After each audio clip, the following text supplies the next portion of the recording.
ആര്യാട് പഞ്ചായത്തിൽ കുടിവെള്ളക്ഷാമം രൂക്ഷമാണ്. 6 മാസത്തിലധികമായി വെള്ളം കിട്ടാത്ത ധാരാളം വീടുകളുണ്ട് നഗരസഭയോട് ചേർന്ന് കിടക്കുന്ന പഞ്ചായത്തിൽ. നിറവും ഭയങ്കര മണമാണ്, ദുർഗന്ധമാണ്. അപ്പോൾ അതുകൊണ്ട് ഞങ്ങൾക്ക് കക്കൂസപ്പാൻ പോലും മാത്രമേ അത് ഉപയോഗിക്കത്തുള്ളൂ.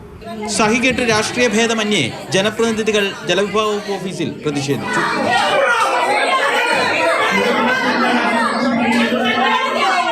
ഓഫീസിൽ കുത്തിയിരുന്ന CPI-കാരനായ പഞ്ചായത്ത് പ്രസിഡന്റിനെയും CPM-കാരായ പഞ്ചായത്ത് അംഗങ്ങളെയും ഒക്കെ പോലീസ് ബലം പ്രയോഗിച്ച് നീക്കി.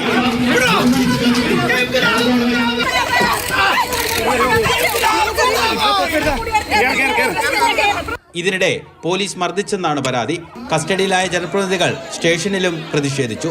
വിവരമറിഞ്ഞ് CPM ജില്ലാ സെക്രട്ടറി R. നാസറും ജില്ലാ സെക്രട്ടേറിയറ്റ് അംഗമായ PP ചിത്തരഞ്ജൻ MLA-യും ഒക്കെ സ്റ്റേഷനിലെത്തി.